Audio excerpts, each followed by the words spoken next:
kemasi barangmu. Malam ini juga kamu keluar dari rumah ini. Kalimat itu meluncur dari mulut ibu mertua saya, Bu Suharti, Tepat di hadapan seluruh keluarga besar yang sedang berkumpul di ruang tamu. Suami saya hanya menunduk diam. adik iparnya, Wulan, tersenyum penuh kemenangan di sudut sofa. Tidak ada satupun yang membela saya. Mereka pikir saya hanya seorang menantu miskin yang menumpang hidup bertahun-tahun di rumah megah itu. Mereka pikir mengusir saya semudah membuang sampah ke tepi jalan. Yang tidak mereka tahu, Di dalam tas kain lusuh yang saya peluk malam itu, tersimpan satu lembar surat. Surat yang akan membalikan segalanya. Tapi sebelum saya lanjutkan kisah ini, halo sahabat, selamat datang kembali di channel kami. Tempat berbagi kisah-kisah kehidupan yang penuh air mata, sabar, dan pesan moral yang bisa kita petik bersama. Kalau cerita ini menyentuh hati kalian, jangan lupa tekan tombol subscribe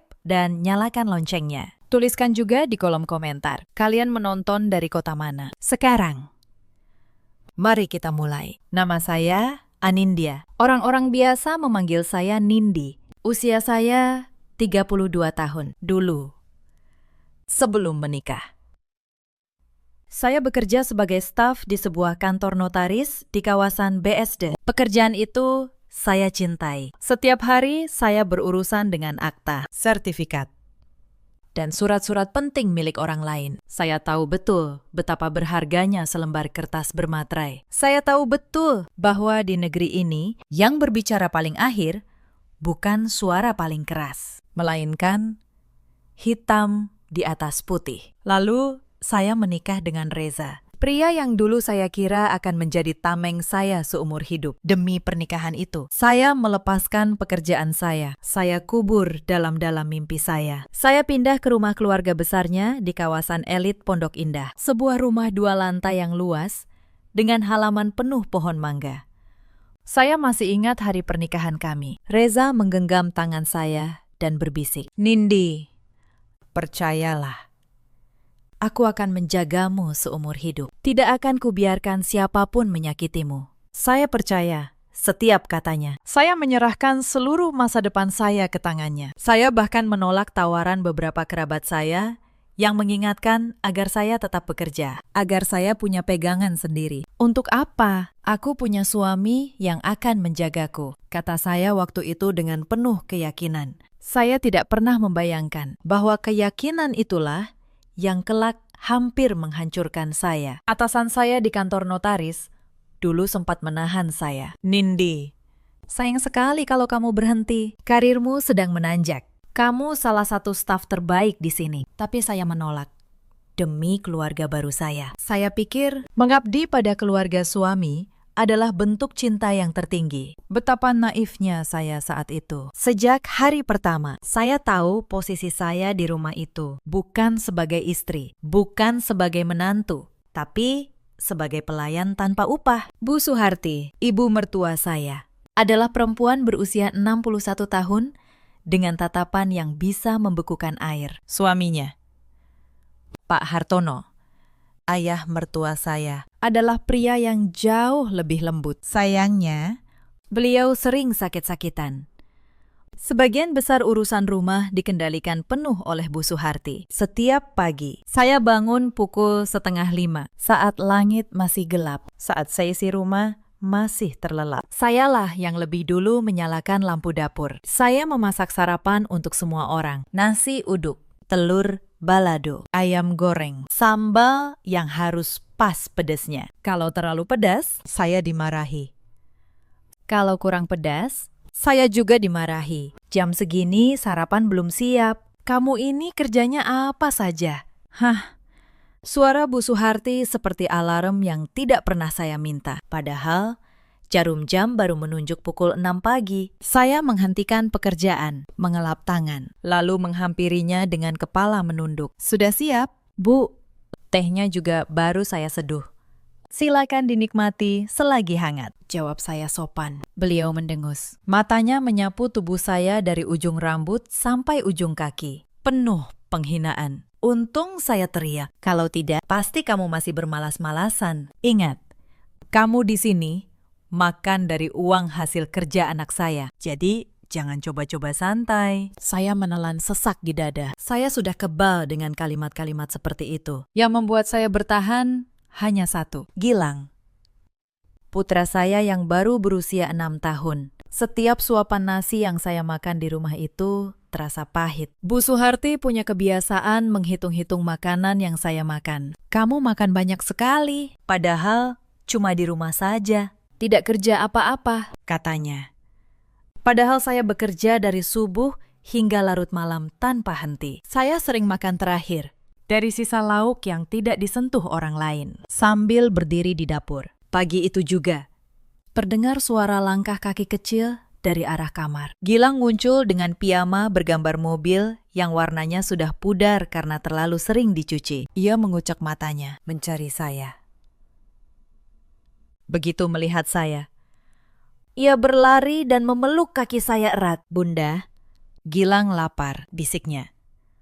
Hati saya remuk. Saya berlutut, menyamai tingginya, lalu mengusap rambutnya. Sebentar ya, sayang.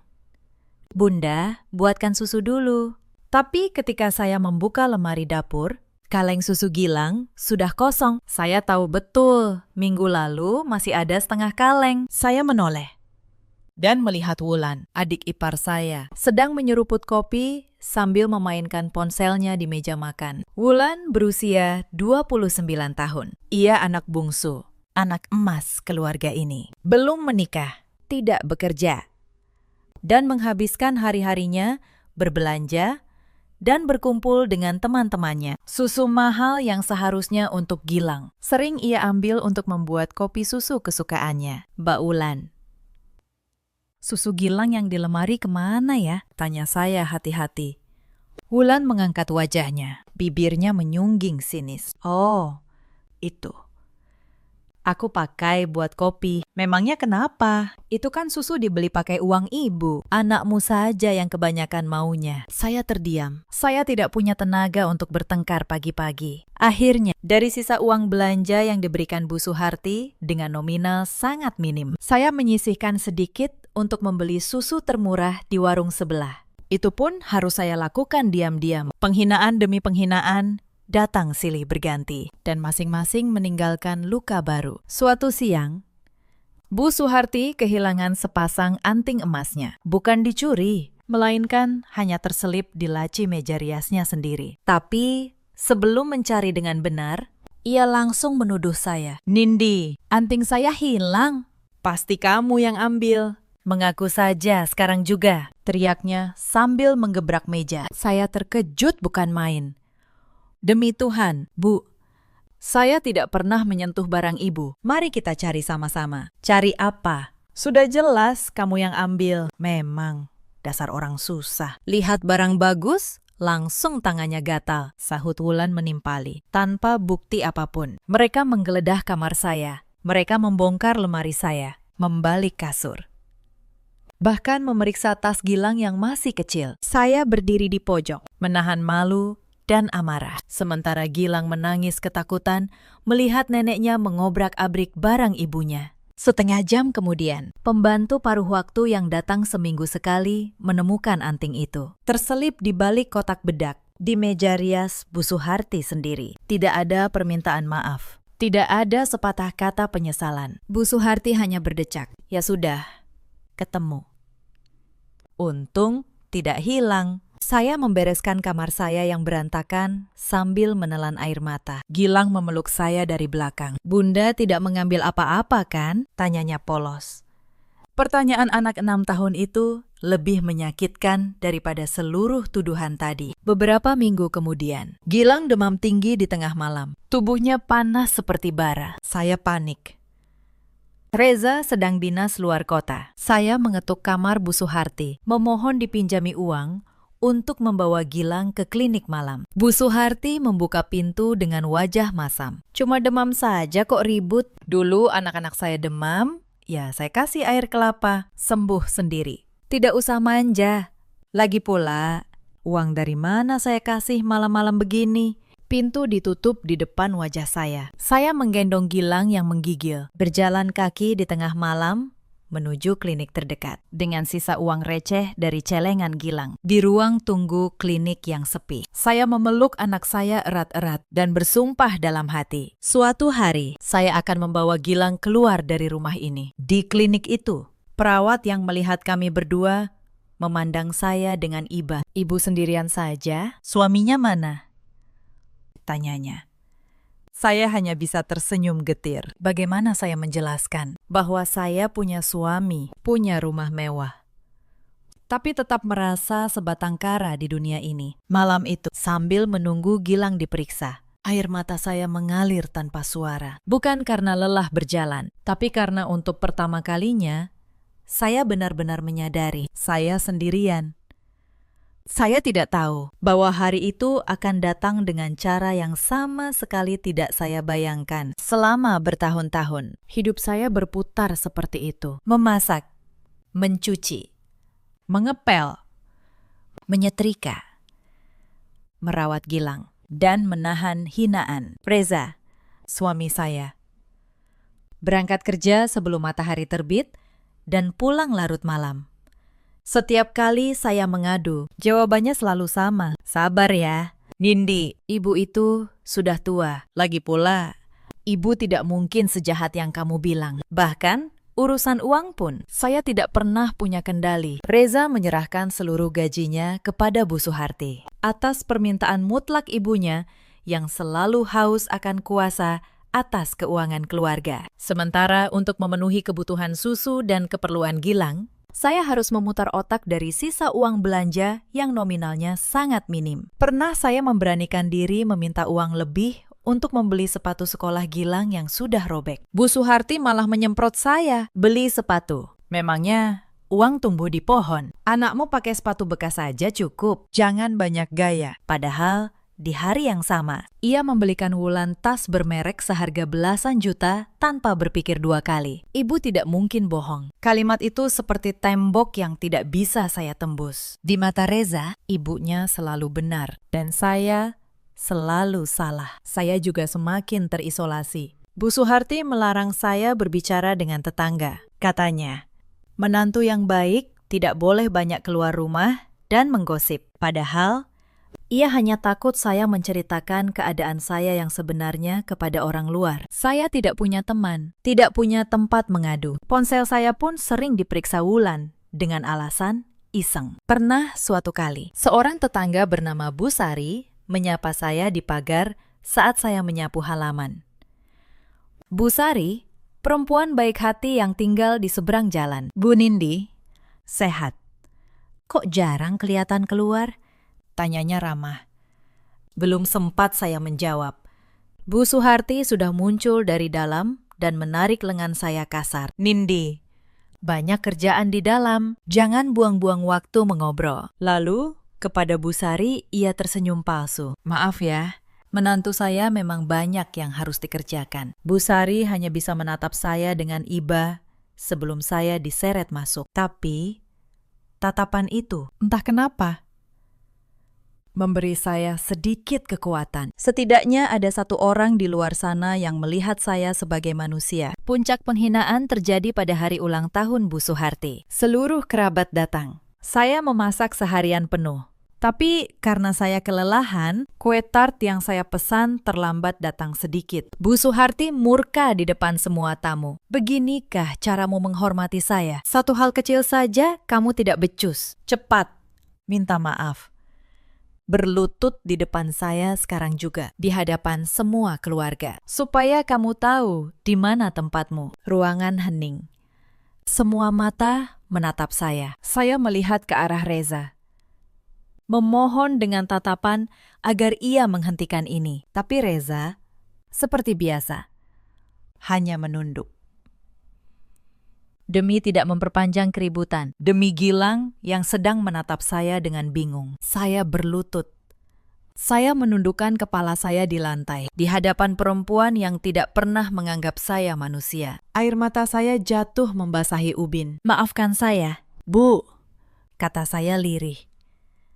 Saya mendengar Wulan tertawa kecil. Saya mendengar bisik-bisik para tamu. Tapi yang paling menyakitkan adalah keheningan Reza. Suami yang seharusnya mengangkat saya dari lantai itu, justru membiarkan saya tersujud di sana. Hari itu, sesuatu di dalam diri saya patah. Tapi, dari patahan itu, tumbuh sebuah tekad yang dingin dan keras, seperti baja. Satu-satunya orang di rumah itu yang memperlakukan saya seperti manusia adalah Pak Hartono, ayah mertua saya. Beliau sering memanggil saya diam-diam ke kamarnya saat yang lain tidak ada. Beliau melihat semuanya. Beliau tahu siapa yang benar-benar menjaga rumah ini tetap berdiri. "Nindi," katanya suatu sore, dengan suara serak karena sakit. "Bapak minta maaf. Bapak tahu kamu diperlakukan tidak adil di rumah ini. Bapak sudah tua. Tidak banyak yang bisa Bapak lakukan. Tapi Bapak janji suatu hari nanti kebaikanmu akan dibalas." Beliau sering bercerita kepada saya tentang masa mudanya, tentang bagaimana ia membangun rumah ini dari nol, batu demi batu, dengan keringatnya sendiri. Beliau juga sering mengeluh dengan suara pelan agar tidak terdengar istrinya. Betapa kecewanya ia melihat anak-anaknya tumbuh menjadi pribadi yang serakah dan tidak tahu berterima kasih. Wulan itu dimanja sejak kecil oleh ibunya. Reza juga terlalu penurut sampai tidak punya pendirian. Katanya suatu hari, "Hanya kamu, Nindi, satu-satunya orang di rumah ini yang masih punya hati. Kamu merawat bapak yang sakit-sakitan ini tanpa pernah mengeluh. Padahal kamu bukan darah daging Bapak." Saya hanya tersenyum. Bapak sudah seperti ayah saya sendiri. Ayah kandung saya sudah lama meninggal. Merawat Bapak adalah kehormatan bagi saya. Mata tua itu berkaca-kaca. Sejak hari itu, hubungan kami semakin dekat. Beliau menjadi satu-satunya pelindung saya di rumah yang dingin itu. Saya hanya tersenyum waktu itu. Saya pikir itu hanya ucapan seorang tua yang ingin menenangkan hati menantunya. Saya tidak tahu bahwa di balik kata-kata itu, Pak Hartono sedang menyiapkan sesuatu yang akan mengubah hidup saya selamanya. 2 tahun lalu, atap rumah itu bocor parah saat musim hujan. Kamar mandi rusak, tembok dapur retak. Bu Suharti mengeluh tiap hari, tapi tidak mau mengeluarkan uang untuk perbaikan. Reza juga selalu beralasan tidak punya dana lebih. Saya masih punya sedikit tabungan dari masa lajang saya, hasil kerja saya di kantor notaris dulu. Demi Gilang, demi rumah yang kami tinggali, saya keluarkan tabungan itu. Hampir 200 juta rupiah saya habiskan untuk memperbaiki atap, kamar mandi, dapur, dan mengecat ulang seluruh rumah. Saya simpan semua notanya, setiap kwitansi tukang, setiap struk material bangunan, setiap bukti transfer. Bukan karena saya berniat menuntut apa-apa, hanya karena kebiasaan lama saya di kantor notaris. Simpan semua bukti, hitam di atas putih. Pak Hartono tahu betul siapa yang membayar perbaikan itu. Dan diam-diam, beliau pergi menemui notaris lamanya, Pak Gunawan, sahabat lama beliau. Tanpa sepengetahuan siapapun di rumah, Pak Hartono mengurus sesuatu. Saya baru tahu semua itu jauh kemudian. 6 bulan setelah perbaikan rumah selesai, kesehatan Pak Hartono memburuk. Beliau dirawat di rumah sakit selama 3 minggu. Selama itu, tahukah kalian siapa yang menungguinya siang dan malam? Bukan Bu Suharti, yang lebih sibuk mengeluh soal biaya. Bukan Wulan, yang hanya datang sekali untuk berfoto. Sayalah yang menyuapi beliau, menyeka tubuhnya, dan membacakan doa di sisinya. Selama 3 minggu di rumah sakit, saya hampir tidak pulang. Saya tidur di kursi keras di samping ranjangnya. Saya menyuapinya bubur sedikit demi sedikit, menyeka keringatnya, mengganti pakaiannya, dan membacakan ayat suci saat ia kesulitan tidur karena nyeri. Bu Suharti datang 2 atau 3 kali, hanya untuk mengeluh soal biaya rumah sakit yang membengkak. Wulan datang sekali, berfoto di samping ayahnya untuk diunggah ke media sosial dengan tulisan penuh kesedihan palsu, lalu pergi setelah 20 menit. Reza sibuk dengan pekerjaannya, hanya menengok di akhir pekan. Suatu malam, saat hanya ada kami berdua, Pak Hartono terbangun dan menatap saya lama. "Nindi, kalau Bapak tidak ada nanti, kamu harus kuat.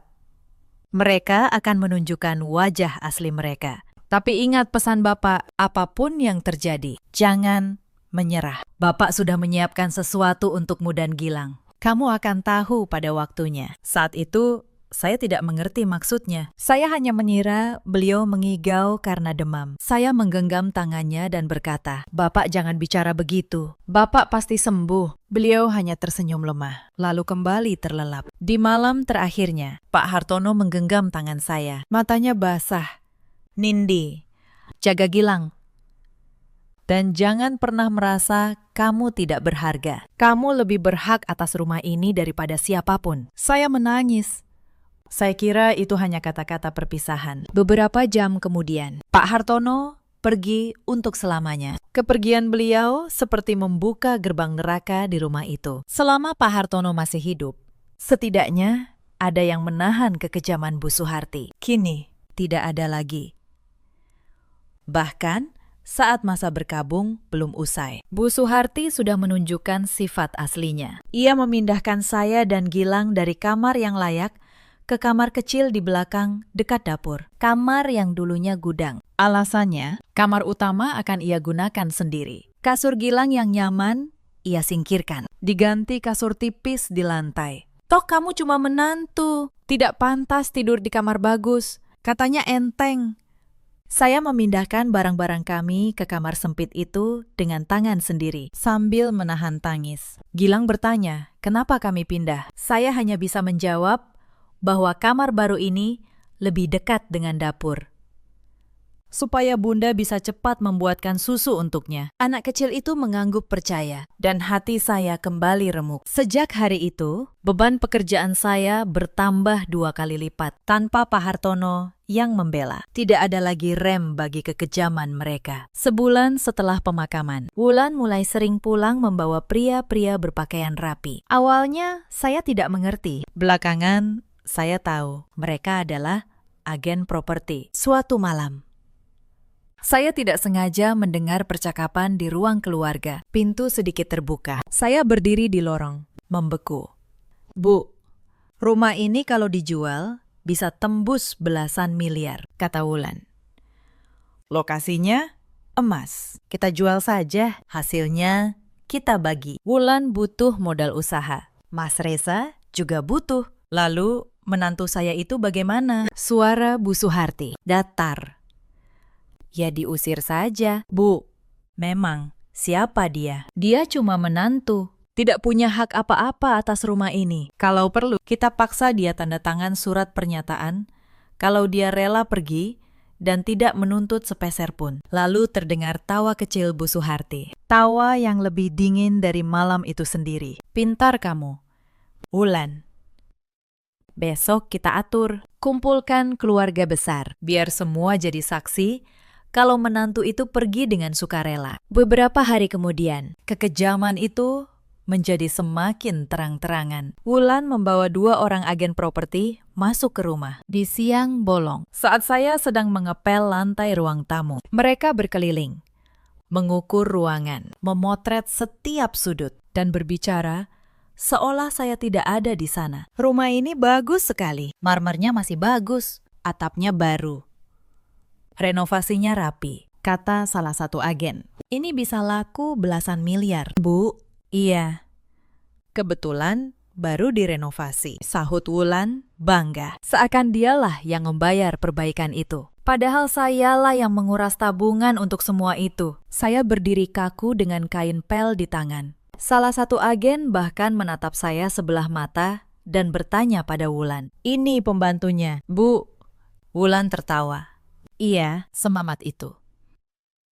Saya menggigit bibir. Saya pegang erat-erat gagang pel, menahan diri agar tidak meledak. Belum waktunya. Saya hanya perlu bersabar sedikit lagi. Saya tahu, semua bukti sudah ada di tangan saya. Saya berdiri di lorong dengan napas tertahan. Jadi begitu. Setelah bertahun-tahun saya merawat rumah ini, mereka berencana membuang saya seperti barang rusak, lalu menjual rumah dan membagi uangnya. Malam itu, saya tidak bisa tidur. Saya memeluk Gilang yang sedang terlelap. Tapi anehnya, di tengah ketakutan, ada satu suara di kepala saya yang terus berbisik. Suara Pak Hartono. Tiba-tiba saya teringat sesuatu. Amplop coklat itu. 2 hari setelah pemakaman Pak Hartono, seorang pria tua datang ke rumah mencari saya saat yang lain tidak ada. Beliau memperkenalkan diri sebagai Pak Gunawan, notaris dan sahabat lama almarhum. Beliau menyerahkan sebuah amplop coklat dan berpesan dengan suara berbisik.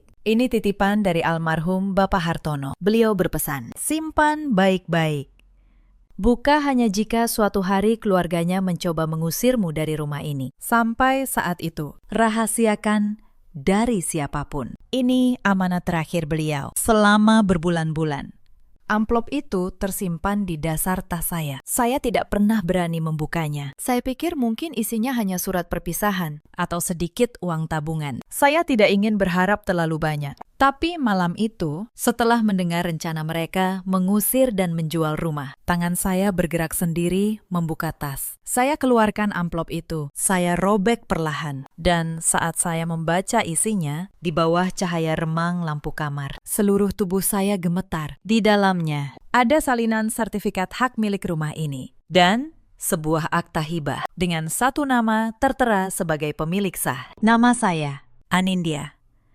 Air mata saya jatuh tanpa bisa dibendung. Bukan air mata sedih, tapi air mata haru. Bahkan setelah tiada. Pak Hartono masih melindungi saya dan cucunya. Beliau sudah tahu jauh-jauh hari apa yang akan dilakukan keluarganya. Dan beliau menyiapkan perisai untuk saya malam itu.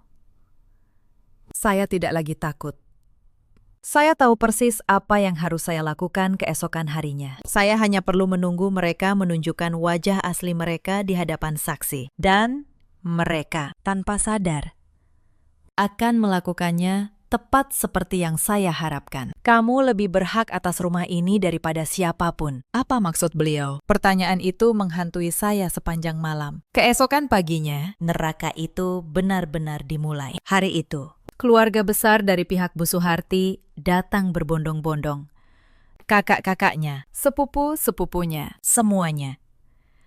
Mereka datang dengan dalih acara tahlilan untuk Pak Hartono. Tapi saya tahu, ada agenda lain di balik itu. Sehari sebelumnya, saya tidak sengaja mendengar Bu Suharti menelpon kakaknya. Mbak, besok datang ya. Bawa yang lain juga. Saya butuh banyak saksi. Saya mau selesaikan urusan menantu saya itu sekali untuk selamanya. Biar dia tanda tangan di depan semua orang. Jadi nanti dia tidak bisa mengelak. Saya berdiri di balik tembok, mendengar setiap kata. Saya tahu besok adalah hari penentuan. Dan diam-diam, saya sudah siap. Sejak subuh, saya sudah dikerahkan memasak untuk 20 orang lebih. Saya memasak rendang, opor ayam, sayur lodeh, dan menggoreng kerupuk sampai tangan saya melepuh terkena minyak panas. Keringat membasahi seluruh punggung saya. Sementara itu, Wulan duduk santai mengecat kukunya. Dan Bu Suharti sibuk menyambut tamu sambil mengklaim semua masakan itu hasil tangannya sendiri. Wah, rendangnya enak sekali. Bu Suharti masih jago masak ya, puji salah satu tamu. Biasa saja. Saya kan memang suka masak untuk keluarga, jawab Bu Suharti, tanpa secuil pun menyebut nama saya. Saya hanya diam di dapur. Saya sudah terbiasa tidak dianggap, tapi puncaknya datang saat makan siang. Salah satu keponakan Bu Suharti, anak kecil yang makal, menjatuhkan piring berisi rendang ke lantai. Kuah berminyak berceceran. Bu Suharti yang ingin tampak berwibawa di depan tamu, langsung mencari kambing hitam. Nindi, ini bagaimana kamu menata makanan sampai jatuh begini? Kamu mau mempermalukan saya di depan keluarga? Ya. Saya tergesa datang dari dapur. Maaf, Bu. Tadi bukan saya yang... Plak. Tangan Bu Suharti mendarat keras di pipi saya. Di depan 20 pasang mata. Ruangan langsung hening. Pipi saya panas dan berdenyut. Air mata saya hampir tumpah. Tapi saya tahan mati-matian. Jangan banyak alasan. Sudah numpang hidup, banyak tingkah pula, bentaknya. Saya menunduk. Saya ingin menghilang saat itu juga. Saya berharap dari sudut ruangan, Reza akan berdiri dan membela saya. Tapi suami saya hanya menatap lantai. Diameter. Pengecut, saya berbalik. Kembali ke dapur dan menangis dalam diam sambil terus menggoreng. Tapi di tengah air mata itu, sesuatu di dalam diri saya mulai mengeras. Kesabaran saya yang sudah saya rentangkan bertahun-tahun mulai mencapai ujungnya. Saya menatap bayangan wajah saya di permukaan minyak panas yang berkilau. Perempuan di pantulan itu terlihat begitu lelah, begitu hancur. Tapi di balik mata yang sembab itu, ada bara kecil yang mulai menyala. Saya berbisik pada diri saya sendiri, cukup. Sudah cukup. Esok lusa, saat mereka menunjukkan rencana busuk mereka di depan banyak orang. Saatnya, bara ini menjadi api. Setelah para tamu pulang sore harinya, Bu Suharti memanggil saya ke ruang tengah. Reza ada di sana, Wulan ada di sana. Bahkan beberapa kerabat dekat sengaja ditahan untuk menjadi saksi. Di atas meja sudah tergeletak selembar kertas. Duduk. Perintah Bu Suharti. Saya duduk. Jantung saya berdebar. Nindi, kami sekeluarga sudah berunding. Kami rasa sudah saatnya kamu pergi dari rumah ini. Suara Bu Suharti tenang, terlalu tenang. Rumah ini akan kami jual. Kamu tidak punya hubungan darah dengan keluarga ini. Kamu hanya menantu. Jadi, tanda tangani surat ini. Isinya, kamu menyatakan rela meninggalkan rumah ini dan tidak akan menuntut bagian apapun. Saya menatap kertas itu, sebuah surat pernyataan, diketik rapi, lengkap dengan materai. Mereka sudah menyiapkan segalanya. Saya membaca isi surat itu perlahan. Kalimatnya disusun licik. Intinya, saya menyatakan dengan sukarela, melepaskan seluruh hak, menyerahkan rumah kepada keluarga Bu Suharti, dan berjanji tidak akan menuntut apapun di kemudian hari, termasuk uang renovasi yang pernah saya keluarkan. Mereka bahkan sudah memikirkan soal uang renovasi itu. Artinya, mereka tahu betul saya yang membayarnya, dan mereka tetap ingin merampas semuanya. Saya mengangkat wajah, menatap Reza. Mas, kamu setuju dengan ini? Reza tidak berani menatap mata saya. Nindi, ini yang terbaik untuk semua. Ibu sudah memutuskan. Kamu bisa pulang ke rumah orang tuamu dulu. Hati saya hancur berkeping-keping. Bukan karena saya kehilangan rumah, tapi karena pria yang saya korbankan seluruh hidup saya kini membuang saya semudah itu. Wulan menyodorkan pulpen dengan senyum mengejek. Ayo, Mbak. Tanda tangan. Jangan bikin susah.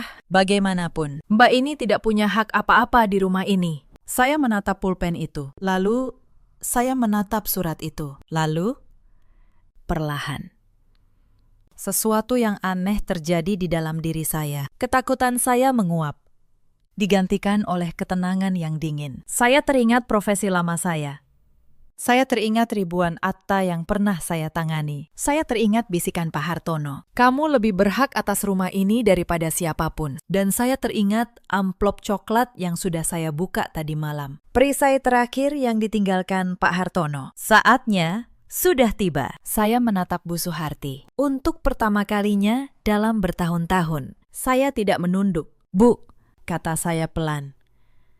Sebelum saya tanda tangan. Boleh saya tanya satu hal, Bu? Yakin rumah ini milik Bu? Bu Suharti mengernyit. Apa maksudmu? Tentu saja ini rumah keluarga kami. Jangan bicara yang aneh-aneh. Saya tersenyum tipis. Saya berdiri. Lalu, saya keluarkan ponsel saya, menekan satu nomor, dan berkata dengan suara tenang, Pak Gunawan, bisa tolong datang sekarang? Bawa dokumen yang Bapak titipkan. Mereka sudah siap. Ruangan itu mendadak hening. Bu Suharti, Wulan, dan Reza saling berpandangan, bingung. Siapa yang kamu telpon? Suara Bu Suharti mulai meninggi. Mau bikin ulah apa kamu? Saya tidak menjawab. Saya hanya duduk kembali, melipat tangan, dan menunggu. Untuk pertama kalinya, sayalah yang memegang kendali di ruangan itu. 15 menit kemudian, terdengar ketukan di pintu. Wulan membukanya dengan kesal. Di ambang pintu, berdiri seorang pria tua berpakaian rapi, membawa map kulit berwarna coklat. Pak Gunawan. Selamat sore, sapa beliau tenang. Saya Gunawan, notaris. Saya kesini atas permintaan Ibu Anindya dan sesuai amanat almarhum Bapak Hartono. Nama Pak Hartono membuat wajah Bu Suharti pucat seketika. Notaris. Untuk apa? Ini urusan keluarga kami, sergah Bu Suharti. Pak Gunawan duduk dengan tenang, membuka map kulitnya, dan mengeluarkan beberapa lembar dokumen. Justru karena ini menyangkut keluarga. Saya rasa semua yang hadir di sini perlu mendengarnya. Terutama karena tadi saya dengar ada rencana menjual rumah ini. Beliau meletakkan sebuah dokumen di tengah meja, tepat di samping surat pernyataan yang tadi mereka siapkan untuk saya. Ini, kata Pak Gunawan, adalah sertifikat hak milik rumah ini. Dan ini, akta hibah yang ditandatangani almarhum Bapak Hartono di hadapan saya 1 tahun sebelum beliau wafat. Dalam keadaan sehat jasmani dan rohani. Disaksikan 2 orang saksi. Wulan menyambar dokumen itu. Matanya bergerak cepat membaca. Lalu wajahnya membatu. Ini tidak mungkin, bisiknya.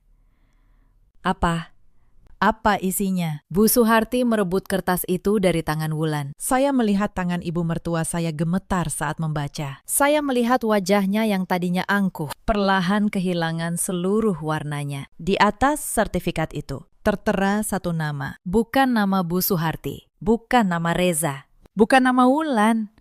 Nama saya, Anindya, almarhum Bapak Hartono. Jelas Pak Gunawan dengan tenang menghibahkan rumah ini sepenuhnya kepada menantunya, Ibu Anindya, 1 tahun sebelum beliau wafat. Hibah ini sah secara hukum. Sertifikat sudah balik nama secara hukum.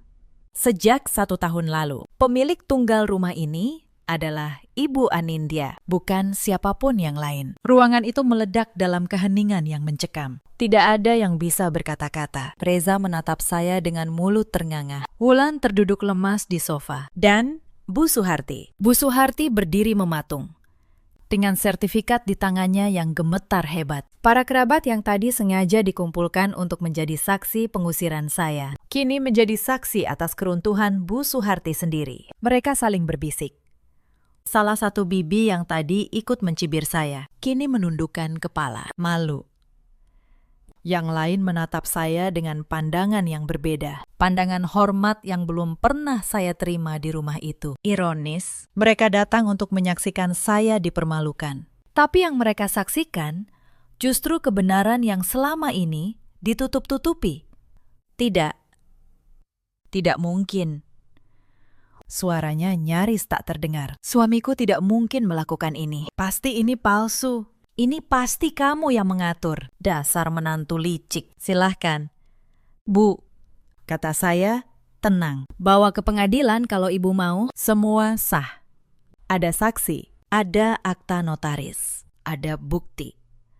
Bapak melakukannya karena beliau tahu siapa yang benar-benar menjaga rumah ini. Dan karena beliau tahu, sayalah yang membayar perbaikan rumah ini hampir 200 juta rupiah 2 tahun lalu. Saya simpan semua notanya. Bu, setiap kwitansi, hitam di atas putih. Saya berdiri, dan untuk pertama kalinya, sayalah yang menatap mereka dari atas. Selama bertahun-tahun, kalian memperlakukan saya seperti pembantu di rumah yang ternyata milik saya sendiri. Kalian menampar saya, kalian mengusir saya, kalian berencana menjual rumah saya dan membagi uangnya. Tanpa pernah tahu, kalianlah yang selama ini menumpang di rumah saya. Bu Suharti, yang sejak tadi mematung, tiba-tiba bangkit dengan amarah terakhirnya. Ini pasti ada permainan. Suami saya tidak waras saat menandatangani itu. Dia sudah pikun. Saya akan gugat ke pengadilan. Akta itu batal.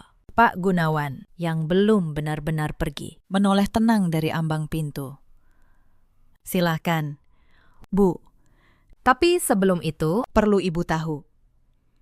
Saat menandatangani akta hibah ini, almarhum dalam kondisi sehat penuh. Ada surat keterangan dokter yang menyatakan beliau sehat jasmani dan rohani pada hari itu. Ada rekaman video proses penandatanganan. Dan ada 2 saksi yang sah. Gugatan ibu hanya akan membuang waktu dan uang ibu sendiri. Wajah Bu Suharti memutih. Senjata terakhirnya patah. Saya melangkah maju, menatap mata perempuan yang selama bertahun-tahun menjadi mimpi buruk saya. Bu, masih ingat 2 tahun lalu saat atap rumah ini bocor dan ibu tidak mau mengeluarkan uang sepeser pun. Sayalah yang membayar perbaikannya. Hampir 200 juta dari tabungan saya. Saya simpan semua kwitansinya. Semua bukti transfernya, hitam di atas putih. Bahkan tanpa akta ini pun, saya punya hak atas rumah ini. Tapi Bapak, lelaki yang kalian abaikan saat sakit, sudah memastikan hak itu jauh sebelum kalian sempat menjualnya. Saya menoleh ke arah Wulan, yang sejak tadi berusaha bersembunyi di balik punggung ibunya. Wulan tiba-tiba bangkit, panik. Mbak Nindi, tunggu. Kita bicara baik-baik. Kita kan keluarga. Saya menatapnya dingin. Keluarga. Tadi siang, kamu menyodorkan pulpen ini sambil bilang, saya tidak punya hak apa-apa. Sekarang baru ingat kata keluarga. Wulan terdiam. Wajahnya merah padam. Bu Suharti masih terpaku. Sertifikat itu terlepas dari tangannya, jatuh ke lantai. Seumur hidupnya, ia merasa menjadi ratu di rumah ini. Kini, dalam hitungan menit, seluruh kerajaannya runtuh. Saya memungut sertifikat itu dari lantai, membersihkannya, lalu menyerahkannya kembali kepada Pak Gunawan untuk disimpan. Pak Gunawan, terima kasih sudah datang. Tolong simpan dulu dokumen-dokumen ini di kantor Bapak. Tentu, Bu Anindya, jawab beliau.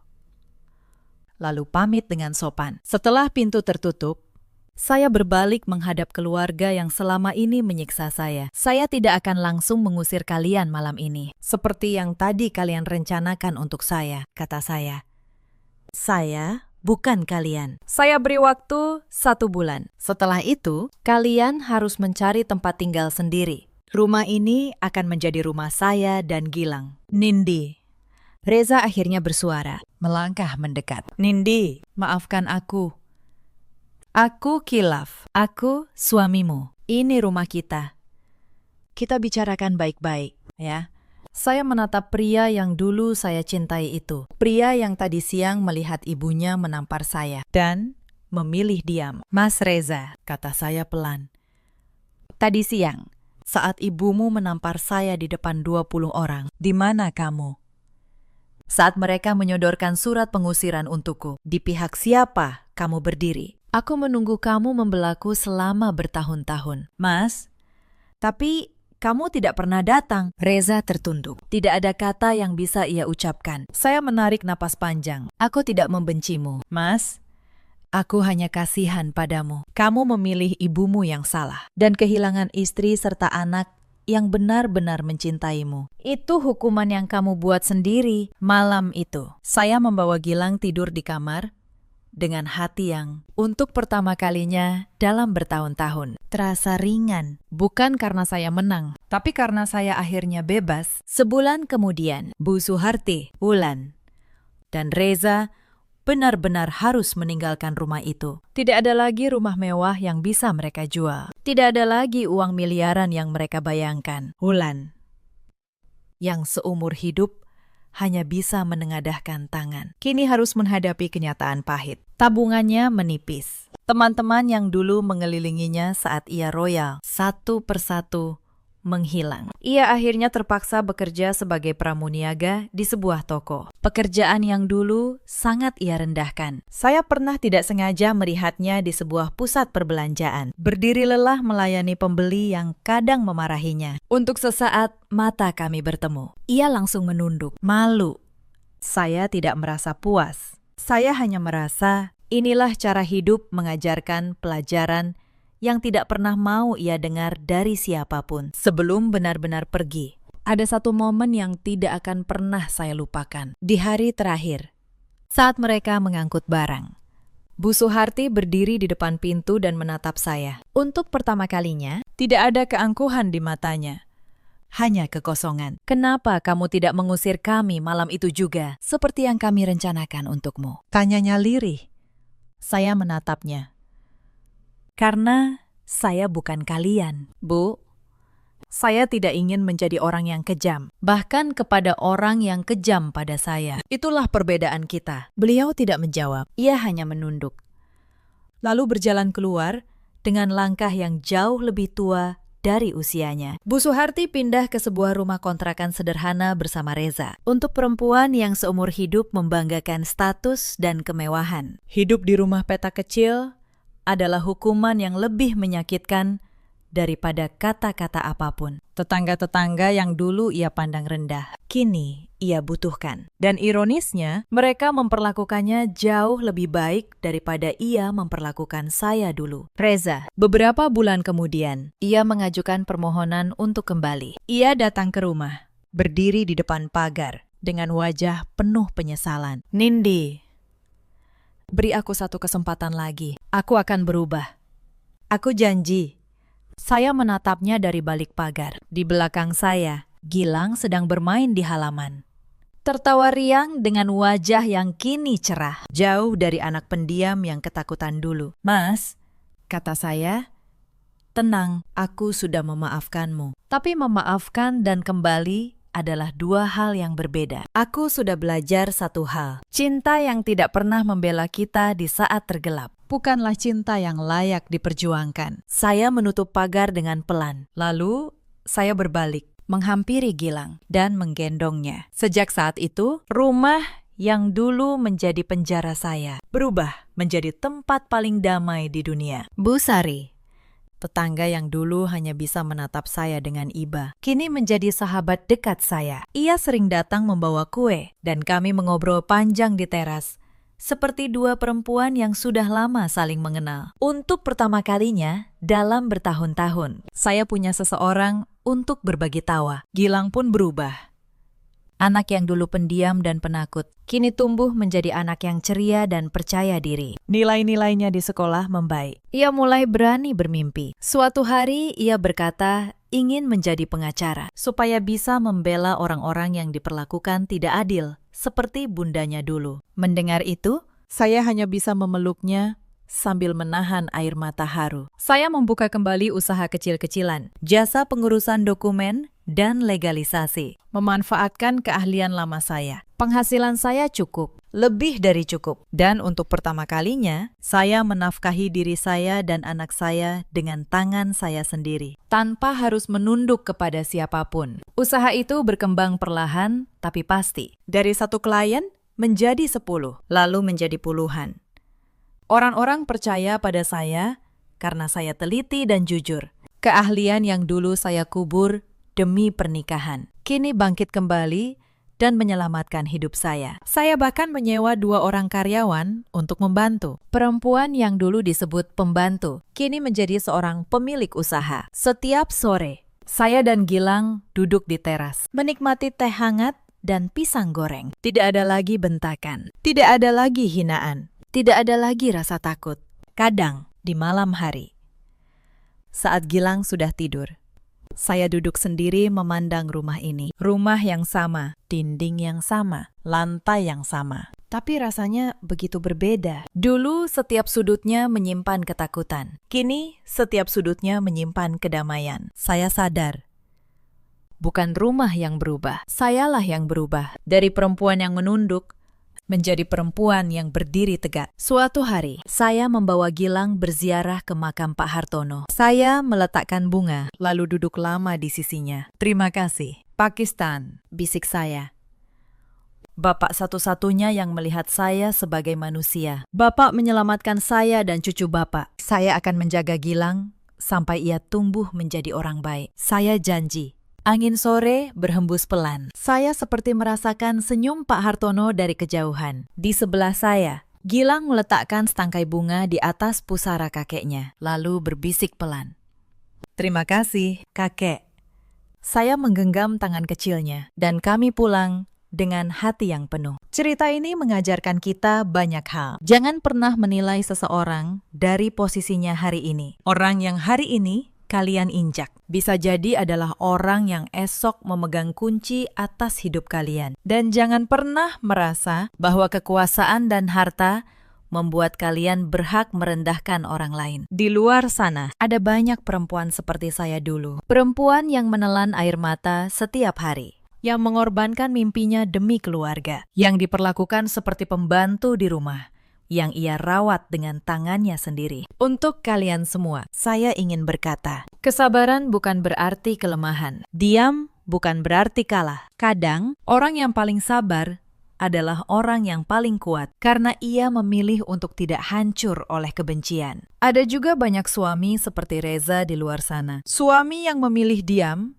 saat istrinya disakiti, yang selalu berkata, "Ibu tidak mungkin salah." Ketahuilah, diam di saat yang salah adalah bentuk pengkhianatan yang paling menyakitkan. Dan ada pula para ibu mertua seperti Bu Suharti yang lupa bahwa menantu juga manusia, bahwa kebaikan yang ditanam akan dituai, dan kekejaman yang disebar juga akan kembali. Karma tidak pernah salah alamat. Ia hanya menunggu waktu yang tepat. Bu Suharti kini hidup dengan penyesalan yang abadi. Wulan belajar arti kerja keras dengan cara yang pahit. Reza kehilangan keluarga yang sebenarnya bisa ia pertahankan, hanya karena ia terlalu pengecut untuk membela apa yang benar. Sementara saya dan Gilang, kami membangun hidup baru di atas pondasi cinta dan harga diri yang tidak bisa dibeli dengan uang. Dalam hidup, kita selalu punya pilihan, memilih untuk membalas dengan kebencian, atau memilih untuk bangkit dengan martabat. Saya memilih yang kedua, dan saya tidak pernah menyesalinya. Bagaimana dengan kalian? Apakah kalian pernah berada di posisi seperti saya? Ceritakan kisah kalian di kolom komentar. Mari kita saling menguatkan. Terima kasih sudah menemani sampai akhir. Sampai jumpa di cerita selanjutnya.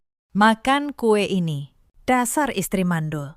Bikin kue saja nggak becus. Suamiku melempar potongan kue tart pernikahan adiknya tepat ke wajahku di hadapan seluruh keluarga besar. Krim putih meleleh di pipiku, jatuh ke gaun satin biru tua yang kukenakan. Aku tidak menangis, aku tidak berteriak, aku hanya mengambil ponsel, menelpon pihak gedung dan vendor. Mulai detik ini, batalkan semua acara. Seluruh pesta ini dibayar dengan rekening saya, pemilik perusahaan yang kalian injak-injak hari ini. Ruangan itu mendadak sunyi dan tidak ada satupun dari mereka yang tahu. Di dalam tas tanganku ada satu map yang akan menghancurkan kebohonian 7 tahun. Halo, sahabat cerita.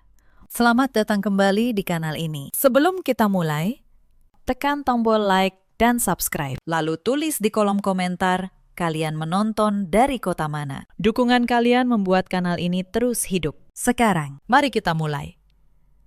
Nama saya Anindya. Usia saya 34 tahun. Bagi orang-orang yang mengenal saya di dunia kerja, nama itu selalu dikaitkan dengan satu kata, sukses. Saya pemilik tunggal sebuah perusahaan distribusi yang saya bangun dari nol di kawasan SCBD, Jakarta. Sebelum saya mengenal suami saya, sebelum saya mengenal keluarga itu, mereka melihat saya sebagai perempuan yang punya segalanya. Jaringan bisnis yang sedang naik, rekening yang seolah tidak pernah kering, rumah di Pondok Indah dengan pagar tinggi, dan taman yang luas. Tapi di balik dinding rumah megah itu, saya hanyalah sebuah pajangan mahal yang dipakai saat dibutuhkan dan dihina saat tidak. Malam itu, di sebuah hotel bintang 5, di bawah lampu kristal gantung yang memantulkan kilau keemasan, saya berdiri sendirian, memegang segelas air putih yang mulai menghangat, menatap ke arah panggung pelaminan di ujung ruangan. Di sana, Syafira, adik ipar saya, tersenyum lebar dengan gaun pengantin bertabur mutiara. Di sampingnya berdiri seorang pria muda berwajah kaku, tampak tidak nyaman dengan segala kemewahan itu. Saya menghela napas pelan, bukan karena iri, melainkan karena lelah yang teramat sangat. Sebab seluruh biaya pesta pernikahan yang mewah ini berasal dari satu sumber, sewa gedung, dekorasi bunga mawar impor, gaun pengantin, hingga souvenir berlapis perak untuk ratusan tamu. Semuanya dari rekening pribadi saya, dan tidak ada satupun dari mereka yang merasa perlu mengucapkan terima kasih. Anindya, pesta ini benar-benar menaikkan derajat keluarga kita di mata para relasi. Suara berat itu datang dari belakang. Saya menoleh sedikit. Rendra, suami saya, sudah berdiri di samping saya, mengenakan setelan jas hitam mahal yang tentu saja juga dibeli dengan kartu kredit yang tagihannya saya yang bayar. Wajah Rendra dipenuhi kebanggaan yang berlebihan. Senyumnya begitu lebar, seolah dialah yang memeras keringat siang dan malam untuk membiayai semua kemegahan ini. Syafira sangat beruntung, lanjutnya. bisa menikah semegah ini. Semua orang iri padanya. Saya hanya tersenyum tipis, tidak menjawab, karena saya tahu di mata Rendra dan keluarganya, uang saya memang sudah seperti air, mengalir, diambil, habis, lalu dilupakan asalnya. Saya sudah 7 tahun menikah dengan Rendra. 7 tahun yang dimulai dengan janji manis dan perlahan berubah menjadi 7 tahun penuh penghinaan halus yang membungkus diri sebagai sayang. 7 tahun pula keluarga itu menyebut saya dengan satu gelar yang menyakitkan. Istri mandul, perempuan yang katanya tidak becus memberi keturunan. Padahal ada satu kebenaran yang mereka sembunyikan rapat-rapat. Satu kebenaran yang baru saya temukan 2 minggu sebelum malam pernikahan itu. Tapi sebelum ke sana, izinkan saya menceritakan bagaimana semua ini bermula. Saya bertemu Rendra 7 tahun lalu, saat perusahaan saya baru saja menembus pasar nasional. Saat itu dia karyawan biasa di sebuah firma rekanan. Sopan, perhatian, dan pandai membuat saya merasa dimengerti. Saya jatuh cinta pada caranya mendengarkan. Saya kira saya menemukan seseorang yang mencintai saya, bukan rekening saya. Saya salah. Setelah menikah, Rendra berhenti bekerja, katanya. Dia ingin fokus membantu mengelola bisnis saya, tapi yang dia kelola hanya satu hal. Cara menghabiskan uang saya, mobil baru atas namanya, jam tangan mahal, liburan keluarga besar yang semuanya saya yang tanggung. Dan saya membiarkannya, karena saya pikir itulah arti membangun rumah tangga, berbagi. Lalu datang ibu mertua saya, Bu Hartini. Sejak hari pertama, Bu Hartini menatap saya seperti menatap barang dagangan. Dia menilai saya dari jam tangan saya, dari mobil saya, dari saldo yang bisa dia minta. Tapi dia tidak pernah sekalipun menganggap saya anak. Yang dia inginkan dari saya hanya satu, cucu. Perempuan itu baru sempurna kalau sudah melahirkan. Anindya, katanya berulang kali. Untuk apa kaya kalau rahimnya kosong? Setahun pertama pernikahan, saya masih bisa tersenyum mendengar ucapan itu. Tahun kedua, saya mulai resah. Tahun ketiga, kami mulai berobat. Rendra membawa saya ke seorang dokter kandungan. Namanya Dr. Baskoro. Klinik pribadinya mewah, terletak di kawasan elit. Dan Rendra bersikeras hanya mau berobat di sana, katanya. Dr. Baskoro teman lama keluarganya, jadi lebih bisa dipercaya. Saya, yang waktu itu hanya ingin menyenangkan suami, menurut saja. Selama 4 tahun berikutnya, saya bolak-balik ke klinik Dr. Baskoro. Setiap kali, hasilnya sama. Dokter itu akan menggeleng pelan, menatap saya dengan iba, lalu berkata bahwa rahim saya bermasalah, bahwa kemungkinan saya hamil sangat kecil. Ibu Anindya mengalami gangguan pada indung telur, katanya suatu kali. Ini kondisi yang sulit, tapi kita tetap coba terapi, ya. Setiap kali pulang dari klinik itu, saya menangis di mobil. Dan setiap kali itu pula, Rendra hanya diam, tidak menghibur. Hanya menatap jendela dengan rahang mengeras. Seolah saya telah mengecewakannya. Kabar dari klinik itu menyebar cepat di keluarga besar. Dan sejak saat itu, gelar baru saya resmi, istri mandul. Sebenarnya, ada satu hal kecil yang dulu mengganjal di hati saya. Tapi waktu itu saya terlalu hancur untuk memikirkannya. Setiap kali saya berobat, Rendra selalu bersikeras ikut masuk ke ruang dokter, katanya.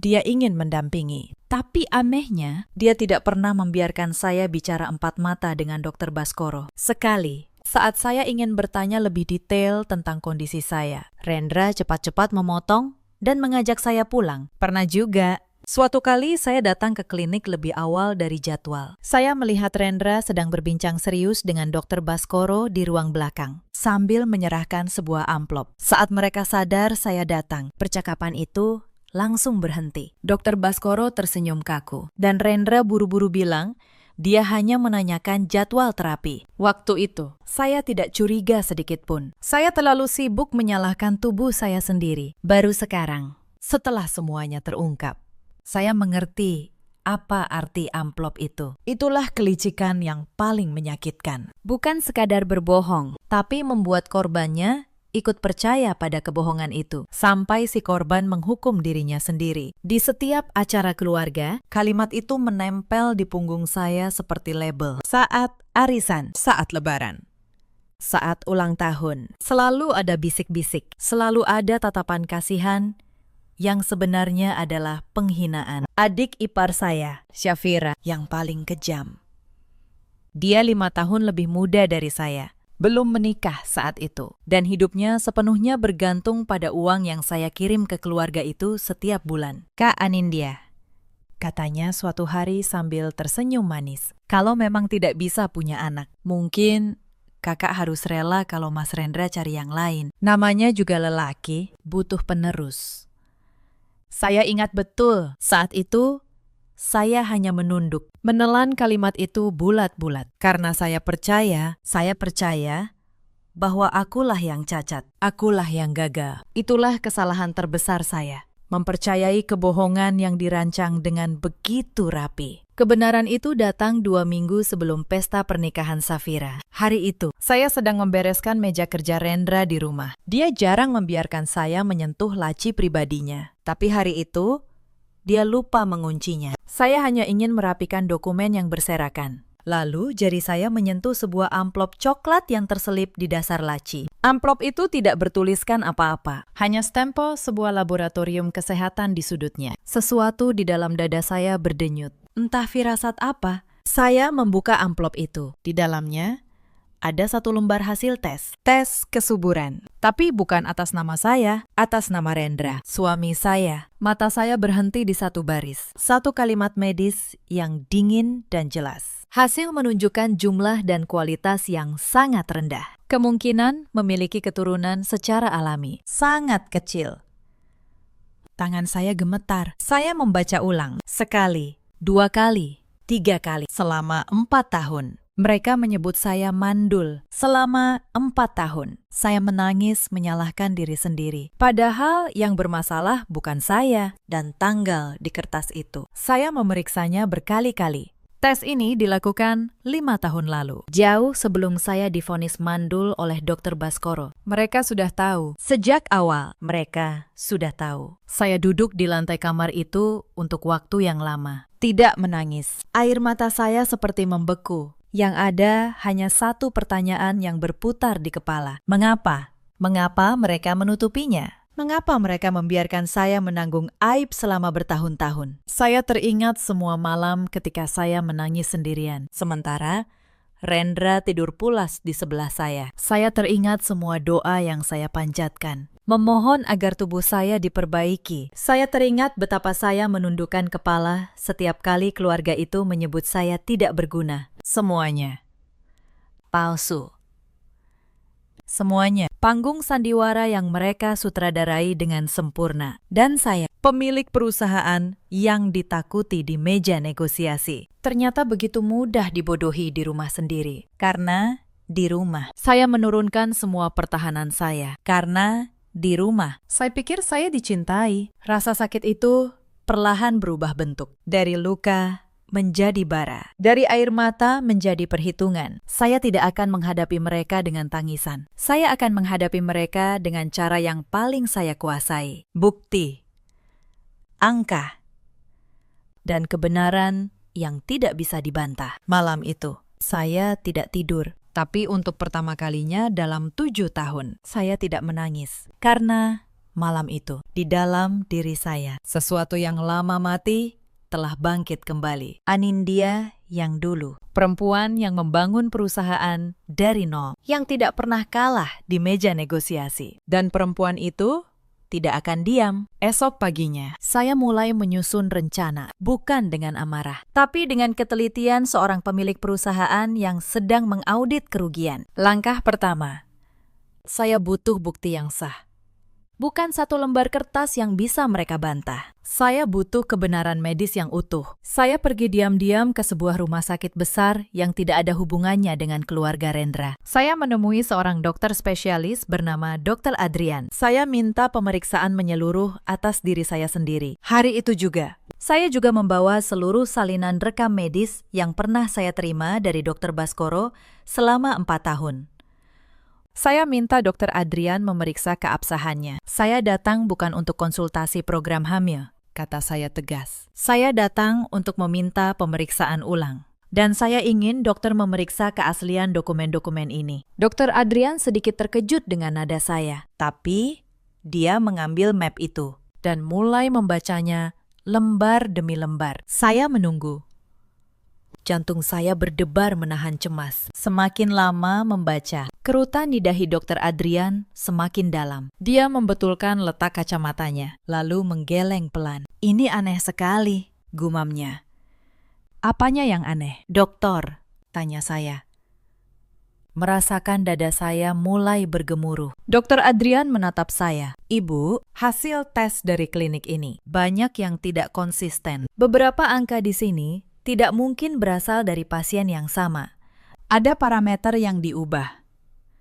Saya tidak ingin menuduh, tapi dokumen ini punya tanda-tanda dimanipulasi. Saya menggenggam tepi meja, tapi malam itu, mereka tidak tahu apa yang sudah saya siapkan. 3 hari kemudian, hasil pemeriksaan menyeluruh, saya keluar. Dokter Adrian memanggil saya ke ruangannya. Wajahnya serius, tapi ada sesuatu yang lembut di matanya. Ibu Anindya, katanya pelan. Saya sudah memeriksa ibu dengan sangat teliti, dan saya harus mengatakan ini dengan jujur. Tidak ada yang salah dengan rahim ibu. Indung telur ibu sehat. Secara medis, ibu sangat mungkin memiliki anak. Ruangan itu seperti berputar. 4 tahun. 4 tahun air mata. 4 tahun gelar mandul. Semuanya kebohongan.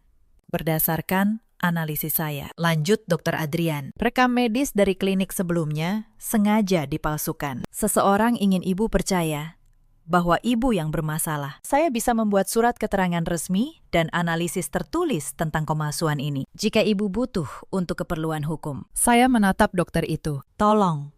Dokter, buatkan semuanya, lengkap dengan tanda tangan dan stempel resmi. Saya keluar dari rumah sakit itu dengan langkah tegak. Untuk pertama kalinya dalam bertahun-tahun, beban di punggung saya hilang. Tapi di tempatnya tumbuh sesuatu yang lebih dingin. Tekad.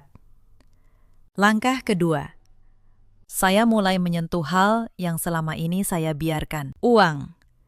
Selama 7 tahun. Saya membiarkan keluarga itu mengakses fasilitas keuangan saya seperti milik mereka sendiri. Kartu kredit tambahan, transfer bulanan ke Bu Hartini, dana yang mengalir tanpa henti ke rekening Syafira. Saya tidak pernah memeriksanya karena saya percaya pada keluarga. Malam itu, saya membuka laptop dan menarik seluruh rekening koran 3 tahun terakhir. Saya yang seorang pemilik perusahaan, mulai mengaudit rumah tangga saya sendiri. Angkanya membuat saya tertegun, bukan karena besarnya, tapi karena polanya. Setiap bulan, ada transfer rutin ke rekening Syafira. Jumlahnya naik terus. Ada pembayaran cicilan sebuah apartemen mewah atas nama Rendra, yang tidak pernah dia ceritakan pada saya. Ada pula transaksi besar ke sebuah rekening yang tidak saya kenal. Saya menelusuri rekening asing itu, dan saya menemukan namanya, Klinik Dr. Baskoro. Setiap kali saya divonis mandul, beberapa hari kemudian,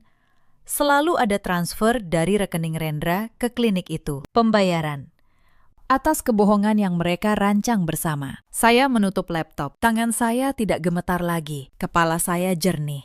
Sekarang saya tahu siapa lawan saya. Dan saya tahu di mana letak luka mereka. Uang.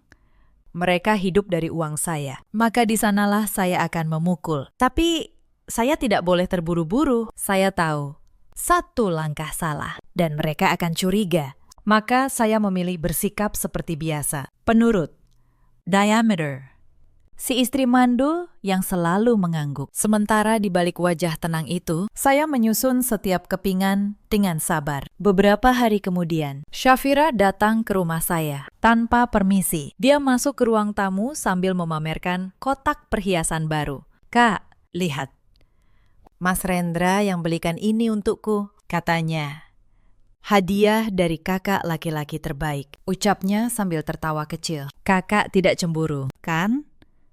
Kakak kan tidak butuh perhiasan. Untuk apa cantik kalau tidak bisa kasih keturunan?" Dulu, kalimat itu akan membuat saya menunduk malu. Sekarang, saya hanya tersenyum sambil menuangkan teh untuknya. Tentu tidak. Syafira. Semoga kamu bahagia dengan hadiahmu. Saya tahu betul. Perhiasan itu dibeli dengan kartu kredit tambahan atas nama saya. Saya membiarkannya memamerkan barang yang dibeli dengan uang saya sendiri. Di rumah saya sendiri. Dan saya mencatat tanggalnya dalam hati. Setiap detail menjadi amunisi. Sebelum pergi, Syafira menoleh sekali lagi. Oh ya, Kak, di pernikahanku nanti jangan terlalu menonjol, ya.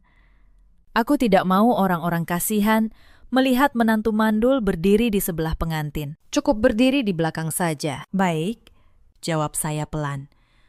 Saya akan berdiri di tempat yang tepat. Dia tidak tahu. Tempat yang saya maksud adalah tepat di tengah ruangan dengan map kebenaran di tangan. Belum selesai sampai di situ. Akhir pekan itu, Bu Hartini mengadakan acara pengajian keluarga di rumahnya untuk mendoakan kelancaran pernikahan Safira. Saya datang. Karena tidak datang, justru akan menimbulkan kecurigaan. Di tengah acara, di depan seluruh kerabat, Bu Hartini tiba-tiba menyebut nama saya. Anindya.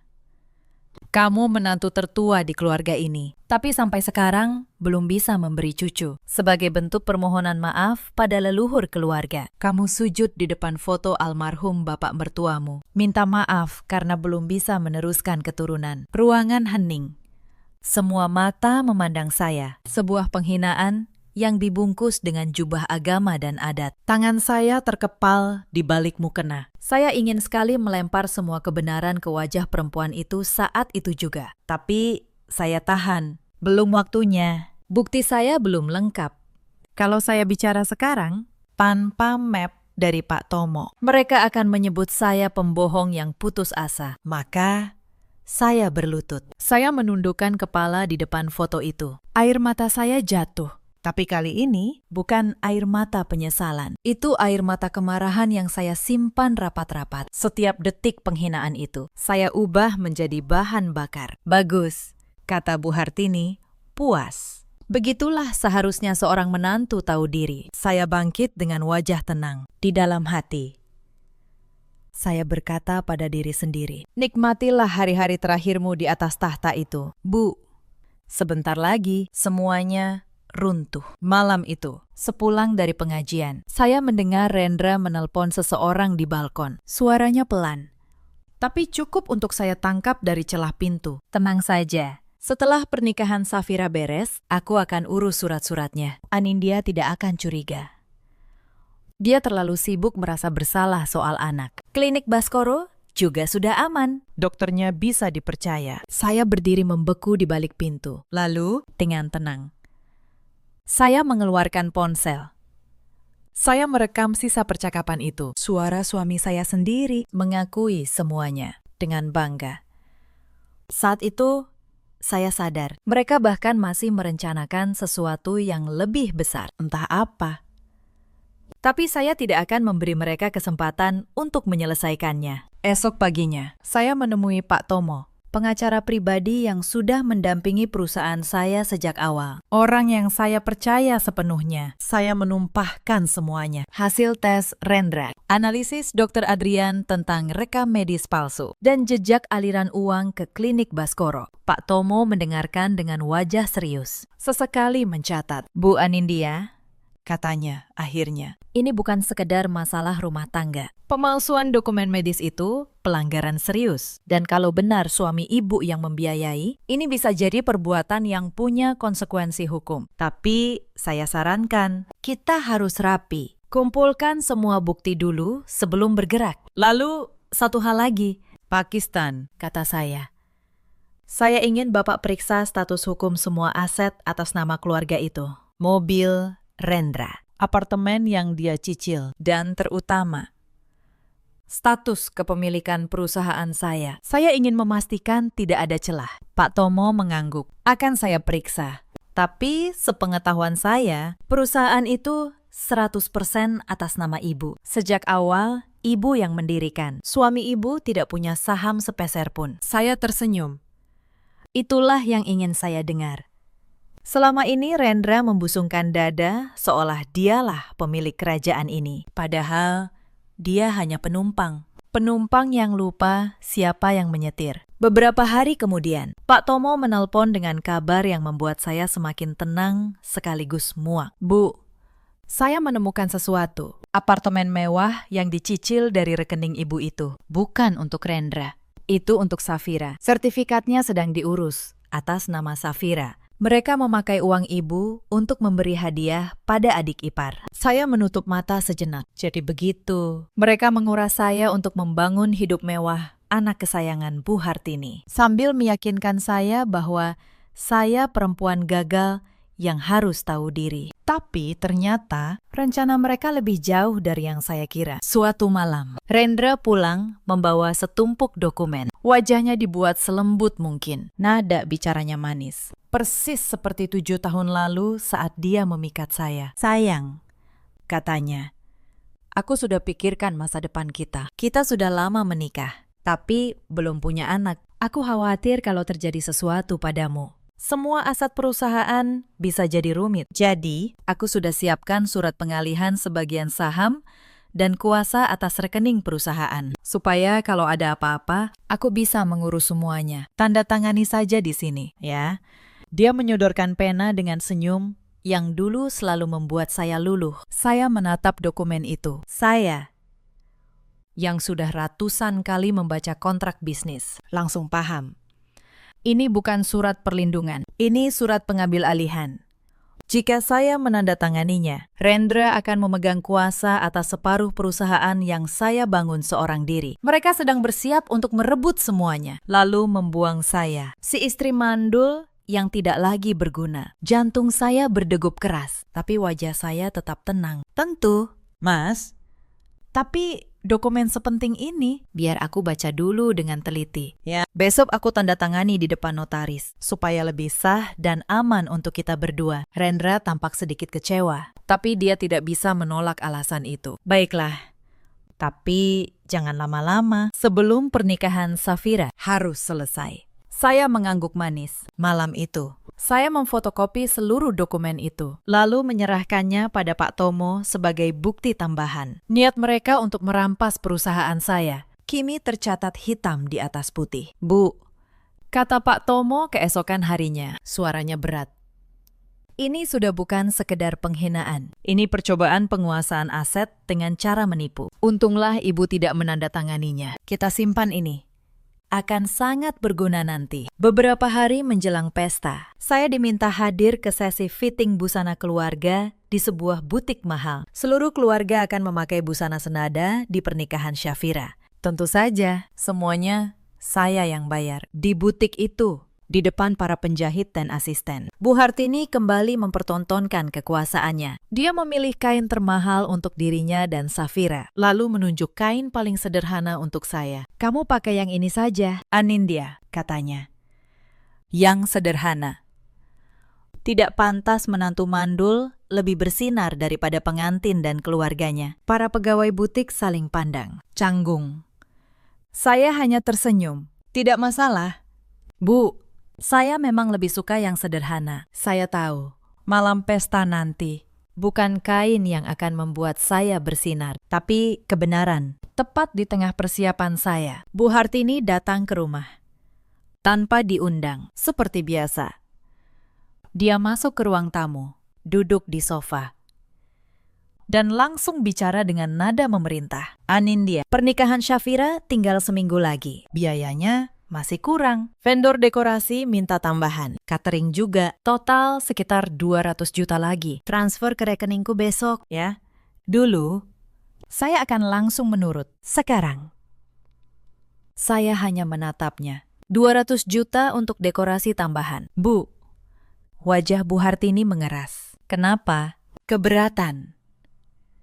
Kamu pikir kamu siapa berani menghitung-hitung uang untuk keluarga? Kamu cuma menantu yang bahkan tidak bisa kasih cucu. Setidaknya gunakan uangmu untuk hal yang berguna bagi keluarga ini. Kalimat itu, yang dulu akan menusuk saya, kini hanya membuat saya semakin yakin. Baik, Bu, kata saya, tenang. Akan saya urus. Bu Hartini tersenyum puas, lalu pergi. Dia tidak tahu, kalimat akan saya urus Itu punya arti yang sangat berbeda sekarang. Malam itu, Rendra pulang larut. Bau parfum asing menempel di kemejanya. Tapi saya sudah tidak peduli pada hal-hal kecil seperti itu. Saya punya ikan yang jauh lebih besar untuk ditangkap. Kamu sudah transfer uang ke ibu? Tanya Rendra sambil melonggarkan dasinya. Belum. Jawab saya sambil tetap menatap layar laptop. Rendra mendekat. Nadanya naik. Belum. Anindya. Ini pernikahan adikku, jangan permalukan aku. Kamu pikir karena kamu yang punya uang, kamu bisa seenaknya. Saya menutup laptop pelan, lalu menatapnya.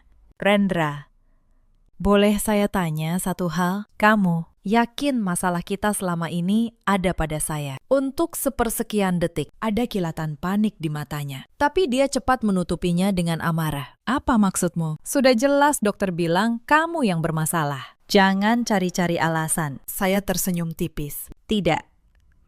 Tidak ada alasan. Lupakan. Saya melihatnya. Saya melihat ketakutan di balik kemarahannya. Dia tahu. Dia selalu tahu. Dan dia berharap saya tidak akan pernah tahu. Esoknya, alih-alih mentransfer 200 juta, saya melakukan sesuatu yang lain. Saya menghubungi bank dan memblokir seluruh kartu kredit tambahan yang dipegang Rendra dan Bu Hartini. Saya juga menghentikan transfer bulanan otomatis ke rekening keluarga itu. Tidak dengan teriakan, hanya beberapa klik. Dingin dan rapi. Lalu saya menelpon vendor pernikahan, satu persatu. Saya tidak membatalkan apapun. Belum. Saya hanya memastikan satu hal kepada mereka, bahwa pembayaran seluruh acara berasal dari rekening pribadi saya, Anindya. Dan bahwa setiap pembatalan atau perubahan hanya sah jika datang dari saya sendiri. Saya minta mereka mencatat itu baik-baik. Mereka setuju, karena uang tidak pernah berbohong tentang siapa pemiliknya. Hari-hari menjelang pernikahan, rumah itu mendadak gaduh. Kartu kredit Bu Hartini ditolak di butik saat dia membeli perhiasan. Syafira menangis-nangis karena pembayaran salon pengantinnya tertahan. Rendra berteriak-teriak menanyakan kenapa semua akses keuangan tiba-tiba mati. Mungkin ada gangguan sistem dari bank. Kata saya tenang. Setiap kali ditanya, saya akan urus. Saya berbohong dengan wajah datar yang sama, yang selama 7 tahun mereka pakai untuk membohongi saya. Dan rasanya, anehnya, sangat tenang. Mereka panik, tapi mereka tidak berani membatalkan pesta. Gengsi keluarga sudah dipertaruhkan. Undangan sudah disebar ke ratusan relasi penting. Mereka memutuskan tetap maju, dengan harapan semua masalah keuangan akan beres dengan sendirinya. Mereka pikir saya, si istri mandul yang penurut, pada akhirnya akan tetap membayar semuanya seperti biasa. Mereka benar-benar tidak mengenal saya. 2 hari sebelum pesta, ketegangan memuncak. Bu Hartini menggedor pintu rumah saya pagi-pagi dengan wajah merah karena marah. Syafira di belakangnya, matanya bengkak habis menangis. Anindya, apa-apaan ini? Kartu kreditku ditolak di mana-mana. Transfer ke rekening keluarga juga berhenti. Kamu sengaja, ya. Kamu mau menggagalkan pernikahan adikmu. Bu Hartini berteriak di ambang pintu. Saya menjawab dengan tenang. Secangkir kopi masih di tangan saya. Saya dengar memang ada gangguan pada sistem perbankan. Bu, saya sedang urus dengan pihak bank. Urus sekarang juga, bentaknya. Pernikahan ini tidak boleh gagal. Kamu tahu berapa banyak relasi penting yang sudah kami undang. Syafira ikut menyahut sambil terisak. Kak, kalau pernikahanku gagal, gara-gara kakak. Seumur hidup aku tidak akan memaafkanmu. Kakak memang iri, karena aku menikah dan kakak mandul. Saya menatap mereka berdua. 2 perempuan yang selama bertahun-tahun menginjak harga diri saya. Kini berdiri di depan pintu saya, memohon sekaligus mengancam. Karena uang mereka tiba-tiba terhenti. Tenang, kata saya.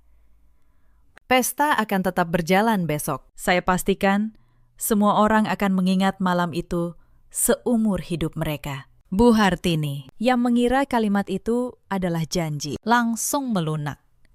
Nah, begitu. Kamu memang menantu yang tahu diri. Sudah. Jangan macam-macam lagi. Mereka pergi dengan perasaan lega. Mereka tidak menangkap arti sebenarnya dari kata-kata saya. Bahwa malam itu memang akan tak terlupakan. Tapi bukan karena kemegahannya. Melainkan karena kehancuran yang akan mereka saksikan dengan mata kepala sendiri. Sehari sebelum pesta, Pak Tomo menyerahkan satu map tebal kepada saya. Di dalamnya, lengkap. Surat keterangan resmi dari Dr. Adrian tentang rekam medis yang dipalsukan, salinan hasil tes Rendra, rekening koran yang menunjukkan aliran uang ke klinik Baskoro, bukti cicilan apartemen atas nama Safira dari rekening saya, dan akta perusahaan yang menegaskan semua kekayaan ini 100% milik saya. Semua sudah sah secara hukum. Bu, kata Pak Tomo, Ibu tinggal memutuskan kapan dan bagaimana. Saya memegang map itu. Berat. Tapi terasa ringan di hati. Besok, Pakistan, di tempat di mana mereka paling merasa berkuasa. Dan tibalah malam itu. Malam pernikahan Syafira. Hotel Bintang 5 itu bermandikan cahaya. Ratusan tamu hadir. Bunga mawar impor memenuhi setiap sudut. Semua orang berbisik mengagumi kemegahan yang mereka tidak tahu. Dibayar oleh perempuan yang malam itu berdiri sendirian di pojok ruangan. Saya datang dengan gaun satin biru tua. Tenang. Di tangan saya, tas yang berisi map dari Pak Tomo. Pak Tomo sendiri menunggu di luar bersama 2 orang stafnya. Acara berjalan lancar di awal. Sambutan. Doa. Lalu prosesi pemotongan kue. Syafira dan suaminya berdiri di panggung. Bu Hartini duduk di kursi kehormatan. Tersenyum bangga seperti ratu. Rendra berdiri di dekat panggung. Menyambut para tamu seolah dialah tuan rumah dari segala kemewahan ini. Lalu, di tengah keramaian, Safira memanggil nama saya dengan suara lantang lewat mikrofon. Senyumnya manis, tapi matanya penuh racun. Kak Anindya, ayo ke sini.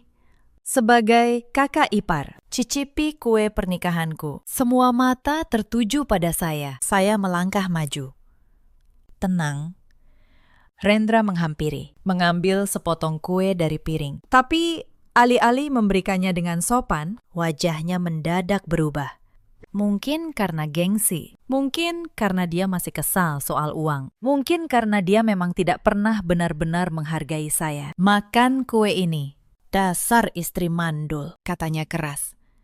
Suaranya menggema, bikin kue saja tidak becus, apalagi kasih cucu. Dan dia melempar potongan kue itu tepat ke wajah saya. Krim putih meleleh di pipi saya, jatuh ke gaun biru saya, di hadapan ratusan tamu. Ruangan terdiam sejenak. Lalu terdengar tawa kecil, tawa Syafira, tawa Bu Hartini. Beberapa kerabat ikut tertawa, menertawakan si menantu mandul yang dipermalukan. Saya berdiri diam. Krim menetes dari dagu saya, tapi saya tidak menangis. Untuk pertama kalinya di hadapan mereka, saya tersenyum. Saya mengeluarkan tisu, mengelap wajah saya perlahan. Lalu, saya mengambil ponsel dari tas. Saya menelepon pihak gedung dan vendor dengan suara yang cukup keras untuk didengar mereka yang di dekat saya. Selamat malam. Ini Anindya, pemilik rekening yang membiayai seluruh acara ini. Mulai detik ini, hentikan seluruh layanan, matikan dekorasi, hentikan catering, dan tahan semua pembayaran vendor. Acara ini saya batalkan. Mata Rendra membelalak. Anindya, kamu gila. Kamu tidak bisa. Saya menatapnya. Suara saya tenang, tapi jelas terdengar ke seluruh ruangan. Asal kamu tahu, Rendra, seluruh pesta ini, dari lampu yang menyala di atas kepalamu, sampai gaun yang dipakai adikmu, dibayar dengan uang istri mandul yang kalian injak-injak. Suara musik mendadak berhenti. Lampu panggung meredup. Para tamu mulai berbisik. Kebingungan. Wajah Bu Hartini berubah pucat. Syafira berhenti tertawa. Kakak bercanda, kan?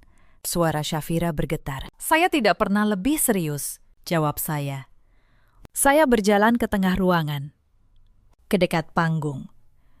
Agar semua orang bisa melihat. Saya membuka tas saya, mengeluarkan map tebal dari Pak Tomo. Sebelum kalian menghakimi saya sebagai perempuan mandul selama bertahun-tahun, kata saya. Suara saya bergema di ruangan yang kini sunyi. Ada baiknya kalian semua tahu kebenarannya. Saya menarik lembar pertama, Ini hasil pemeriksaan medis menyeluruh atas diri saya dari rumah sakit terkemuka. Kesimpulannya, saya sehat. Saya tidak mandul. Saya tidak pernah mandul. Ruangan menahan napas. Lalu, ini. Saya menarik lembar kedua, hasil tes kesuburan atas nama Rendra, suami saya. Dilakukan 5 tahun lalu. Hasilnya menunjukkan bahwa dialah yang sulit memiliki keturunan. Mereka sudah tahu sejak awal. Wajah Rendra memutih seperti kertas. Dari mana kamu? Dan ini yang paling menarik. Saya melanjutkan. Menarik lembar ketiga. Surat keterangan resmi dari dokter spesialis yang menyatakan bahwa rekam medis dari klinik tempat saya berobat selama 4 tahun telah dipalsukan. Sengaja. Untuk membuat saya dan kalian semua percaya bahwa sayalah yang cacat. Saya menatap Rendra. Setiap kali saya divonis mandul, beberapa hari kemudian selalu ada transfer dari rekeningmu ke klinik itu. Saya punya seluruh catatannya. Kamu membayar seorang dokter untuk menghancurkan harga diri istrimu sendiri. Gumaman tamu berubah menjadi keributan. Beberapa orang menutup mulut. Beberapa menatap Rendra dan Bu Hartini dengan jijik. Bu Hartini bangkit dari kursinya. Wajahnya merah padam. Kamu mempermalukan keluarga ini di depan semua orang. Saya menoleh padanya dengan tenang. Tidak. Bu, saya hanya membuka apa yang sudah Ibu sembunyikan. Yang mempermalukan keluarga ini adalah orang-orang yang tega memasukkan penyakit demi menutupi aib anak laki-lakinya, sambil menguras habis perempuan yang mereka sebut tidak berguna. Saya membuka lembar terakhir. Oh, dan satu hal lagi. Syafira, apartemen mewah yang sedang kamu banggakan, yang katanya hadiah dari Mas Rendra, itu dibeli dengan cicilan dari rekening saya. Setiap rupiahnya. Sama seperti pesta ini. Sama seperti hidup kalian selama 7 tahun terakhir. Safira terduduk di panggung. Gaun pengantinnya yang mahal kini tampak seperti kostum yang menyedihkan. Suaminya yang baru menatapnya dengan wajah penuh tanda tanya, lalu mundur perlahan menjauh dari kursi tamu terhormat. Sepasang suami istri yang anggun berdiri. Mereka adalah orang tua dari mempelai pria. Wajah mereka penuh kemarahan yang ditahan. Jadi, seluruh kemewahan ini, kata ayah mempelai pria dengan suara dalam, dibiayai dengan cara seperti ini. Dibangun di atas penghinaan terhadap menantu sendiri. Keluarga macam apa ini? Dia menoleh pada anaknya. Kita pulang. Sekarang. Pernikahan ini tidak akan terjadi dengan keluarga yang reputasinya dibangun dari kebohongan. Mempelai pria menunduk, lalu mengikuti orang tuanya keluar tanpa menoleh sedikit pun pada Safira yang menjerit memanggil namanya. Dalam hitungan menit, mimpi pernikahan megah Safira runtuh di depan ratusan saksi. Beberapa tamu mulai meninggalkan ruangan. Sebagian berbisik. Sebagian menatap keluarga Rendra dengan tatapan jijik. Foto-foto diambil diam-diam. Saya tahu, sebelum malam berakhir, cerita ini akan tersebar ke seluruh lingkaran relasi yang selama ini mereka banggakan. Rendra berlari ke arah saya, mencengkeram lengan saya. Anindya, cukup. Kita selesaikan ini di rumah. Kamu tidak mengerti. Semua ini demi keluarga. Saya menarik lengan saya lepas. Demi keluarga. Kamu membiarkan saya menangis selama 4 tahun. Menyalahkan diri sendiri atas dosa yang tidak pernah saya lakukan. Demi keluarga. Tidak. Rendra, ini bukan demi keluarga, ini demi gengsimu. Demi rasa malu yang tidak berani kamu hadapi sebagai laki-laki. Saat itu, Pak Tomo masuk ke ruangan bersama stafnya. Dia berdiri di samping saya, dengan map hukum di tangannya. Perkenalkan, ini pengacara saya, kata saya. Mulai besok, beliau akan mengurus gugatan cerai saya, dan juga laporan resmi atas pemalsuan dokumen medis yang melibatkan klinik tertentu dan pihak yang membiayainya. Silakan kalian siapkan pengacara masing-masing. Saya menutup tas saya, lalu menatap seisi ruangan yang kini terdiam total. Pesta ini sudah selesai. Lampu akan dimatikan dalam 15 menit. Bagi para tamu, saya mohon maaf atas ketidaknyamanan ini. Tapi kalian baru saja menyaksikan akhir dari sebuah kebohongan yang sudah terlalu lama dibiarkan hidup. Saya berbalik, dan untuk pertama kalinya, dalam 7 tahun. Saya melangkah keluar dari bayang-bayang keluarga itu dengan kepala tegak. Apa yang terjadi setelah malam itu? Berjalan persis seperti yang dirancang Pak Tomo. Gugatan cerai saya berjalan cepat karena seluruh aset perusahaan, rumah, mobil, semua atas nama saya. Rendra tidak punya apa-apa untuk diperebutkan. Dia keluar dari pernikahan ini persis seperti saat dia masuk, dengan tangan kosong. Bedanya, kali ini tanpa seorang istri yang bisa dia kuras. Laporan pemalsuan dokumen medis juga diproses. Klinik Dr. Baskoro disegel untuk penyelidikan. Izin praktiknya dicabut. Nama baik yang dia bangun bertahun-tahun runtuh dalam hitungan minggu. Begitulah harga dari menjual sumpah profesi demi amplop tebal. Syafira, pernikahannya batal. Suami barunya yang ternyata berasal dari keluarga terpandang mundur begitu tahu seluruh kemewahan itu palsu. Dibiayai utang budi pada kakak ipar yang dihina. Apartemen mewahnya saya tarik kembali karena setiap cicilannya adalah uang saya. Syafira kembali ke titik nol. Kembali ke rumah ibunya, Bu Hartini, yang dulu duduk di kursi kehormatan seperti ratu. Kehilangan seluruh aliran uang yang selama ini menopang gaya hidupnya. Tidak ada lagi transfer bulanan.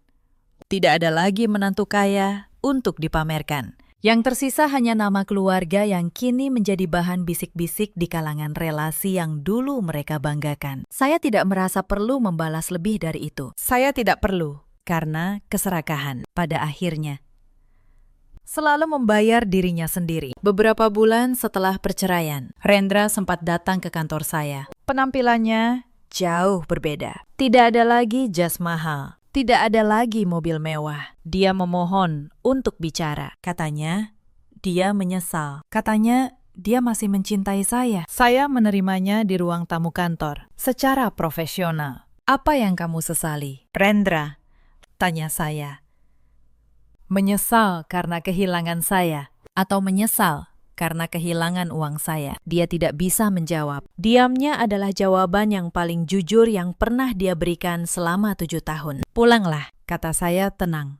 Dan tolong jangan kembali. Pintu ini sudah tertutup. Sejak malam kamu melempar kue ke wajah saya. Dia pergi dan tidak pernah kembali lagi. Saya dengar belakangan dia tinggal kembali bersama ibunya. Mencari pekerjaan dari nol, di usia yang tidak lagi muda. Hidup yang dulu dia banggakan, kini hanya tinggal kenangan. Setahun kemudian, hidup saya berubah total. Perusahaan saya berkembang lebih pesat dari sebelumnya. Karena untuk pertama kalinya, saya tidak lagi menghabiskan energi untuk menyenangkan orang-orang yang tidak pernah menghargai saya. Saya kembali fokus pada apa yang selama ini saya kerjakan dengan baik. Membangun. Dan soal rahim yang katanya mandul itu, saya tidak terburu-buru. Saya tahu sekarang tubuh saya sehat. Tapi yang lebih penting, saya tahu nilai saya tidak pernah ditentukan oleh kemampuan saya melahirkan atau oleh seberapa banyak uang yang bisa diperas dari saya. Nilai saya ada pada diri saya sendiri. Cerita ini mengajarkan satu hal. Jangan pernah biarkan orang lain meyakinkan kalian bahwa kalianlah yang rusak sebelum kalian sendiri memeriksa kebenarannya. Dan jangan pernah karena cinta atau rasa takut menyerahkan harga diri kalian untuk diinjak. Di luar sana, ada banyak perempuan yang seperti saya dulu, yang menanggung tuduhan yang tidak adil dalam diam, yang menangisi dosa yang tidak pernah mereka perbuat, karena terlalu percaya pada orang yang seharusnya melindungi mereka. Ada juga banyak suami seperti Rendra, yang lebih takut pada gengsi daripada kehilangan istri yang setia, yang memilih menutupi kekurangannya dengan menghancurkan orang yang paling mencintainya. Dan ada pula para ibu seperti Bu Hartini yang lupa bahwa menantu juga seorang anak perempuan bagi seseorang, yang menukar kasih sayang dengan hitungan untung rugi. Tapi ingatlah selalu, kebohongan sekuat apapun dibangun, hanya butuh satu kebenaran untuk meruntuhkannya. Dan dalam hidup, kita selalu punya pilihan untuk diam dan terus diinjak, atau berdiri dan merebut kembali harga diri kita. Saya memilih berdiri. Bagaimana dengan kalian? Jika kalian berada di posisi saya, apa yang akan kalian lakukan? Ceritakan kisah kalian di kolom komentar. Jangan lupa like dan subscribe untuk cerita selanjutnya. Terima kasih sudah menemani sampai akhir.